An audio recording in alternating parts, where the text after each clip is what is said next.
नमस्कार। मैं BS मीना सहायकाचार्य हिंदी राजकीय महाविद्यालय बावनवास ऑनलाइन क्लासेज में आपका स्वागत करता हूं। आज के इस वीडियो व्याख्यान में हम सूरदास का जीवन परिचय और उनकी काव्यगत विशेषताओं पर चर्चा करेंगे। जैसा कि आप जानते हैं कि सूरदास कृष्ण भक्त कवियों में सर्वोपरि हैं। इनका जन्म 1478 ईस्वी में रुनकता नामक ग्राम है, वहाँ पर हुआ था और यह मथुरा आगरा जो मार्ग है उसके किनारे पर स्थित है। निर्धन सारस्वत ब्राह्मण परिवार में जन्मे सूरदास जन्म से ही अंधे थे या बाद में अंधे हुए, इस पर विद्वानों में मतभेद पाया जाता है। इनके जीवन की सबसे बड़ी घटना ये थी कि जब इनकी भेंट वल्लभाचार्य जी से हुई तो उस समय ये दीनता के पद गाते थे और वल्लभाचार्य जी ने इन्होंने भगवत भक्ति का गुणगान करने का मशवरा दिया और तत्पश्चात ये आजन्म कृष्ण भक्ति में सराबोर होकर के अपने गीतों की रचना करते रहे। इनकी जो प्रमुख रचना है वो सूरसागर है। इसके अलावा सूर सारावली और साहित्य लहरी भी इनकी महत्वपूर्ण रचनाएं हैं। यदि काव्यगत विशेषताओं की बात करें हम तो उसमें मोटे तौर पे कुछ शीर्षकों के माध्यम से इनकी काव्यगत विशेषताओं को समझा जा सकता है। सर्वप्रथम भाव पक्ष की यदि बात करेंगे तो उसमें कृष्ण लीलाओं का वर्णन है, बाल मनोविज्ञान का अद्भुत चित्रण है, अद्वितीय वात्सल्य वर्णन, सामाजिक व सांस्कृतिक जीवन की अभिव्यक्ति, भक्ति भावना, श्रृंगार वर्णन।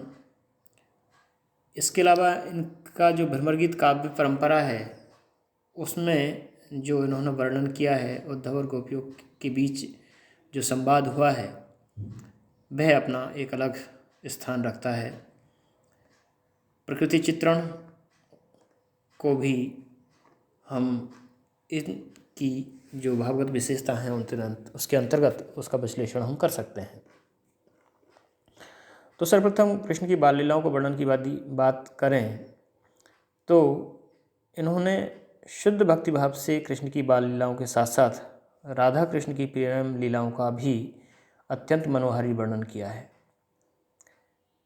उदाहरण के लिए मेरो मन अनंत कहाँ सुख पावे, जैसे उड़ी जहाज को पंछी फिर जहाज पे आवे,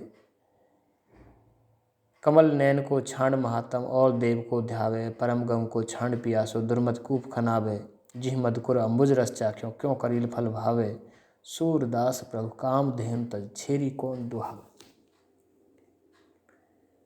इसमें कृष्ण के प्रति जो उनका प्रेम है, उसकी जो अनन्यता है उसका वर्णन है। साथ ही सगुण और निर्गुण की बात भी इसमें कही गई है कि जैसे समुद्र का जो जहाज होता है उस पर बैठा हुआ पंछी समुद्र में चारों तरफ उड़ता है लेकिन उसको कहीं आश्रय नहीं मिलता, अंततः वहीं जहाज पर आकर टिकता है। ऐसे कृष्ण भक्ति में सराबोर होके भक्त जब भक्ति करता है तो उसे दूसरी चीज़ें सुहाती नहीं हैं, अच्छी नहीं लगती हैं। बाल मनोविज्ञान का जो उनका वर्णन है उसको देख कर लगता है कि उन्हें बहुत गहरी जानकारी थी बाल मनोविज्ञान की और उनके द्वारा रचित पद इस बात की पुष्टि करते हैं कि बालकों की जो क्रीड़ाएं होती हैं, बालकों की जो भावनाएं होती हैं, उनका बहुत ही मनोहारी वर्णन उन्होंने अपने पदों में किया है। मैया कबहू बढ़ेगी चोटी, किती बेर मोहि दूध पियत वही, यह अजहू है छोटी। जब माँ कृष्ण को बहला फुसला करके दूध पिलाती हैं तो उन्हें चोटी बढ़ने का लालच देती हैं कि यदि तुम दूध पियोगी तो ये चोटी तुम्हारी बढ़ेगी। और बदले में कृष्ण के बाल सुलभ जो प्रश्न होते हैं उनका वर्णन इस पद में है। कहने का आशय ये है कि सूरदास को बाल मनोविज्ञान की बहुत गहरी जानकारी थी।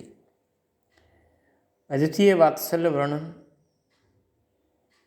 वात्सल्य में जैसा कि आप जानते हैं कि माता पिता का संतान के प्रति जो स्नेह होता है, पावन प्रेम जो होता है, सात्विक भाव जो होते हैं, उनका वर्णन इसमें किया जाता है।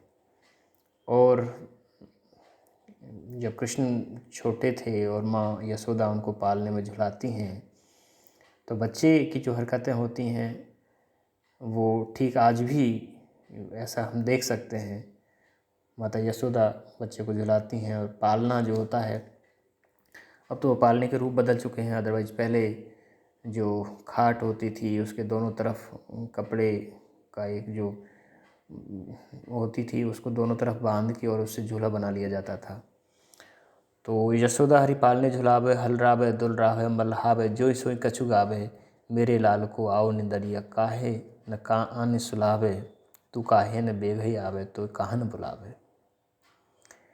इस तरह के पद स्पष्ट करते हैं कि वास्तव में श्रृंगार और वात्सल्य का जैसा वर्णन सूरदास ने किया है, कदाचित वैसा अन्य कवियों के यहाँ देखने को नहीं मिलता। तत्कालीन सामाजिक और सांस्कृतिक जीवन की बहुत सुंदर अभिव्यक्ति उनके पदों में देखी जा सकती है।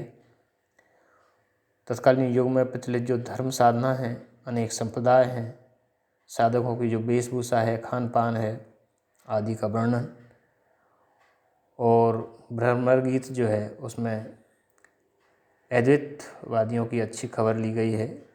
उसमें निर्गुण का खंडन और सगुण का मंडन देखने को मिलता है।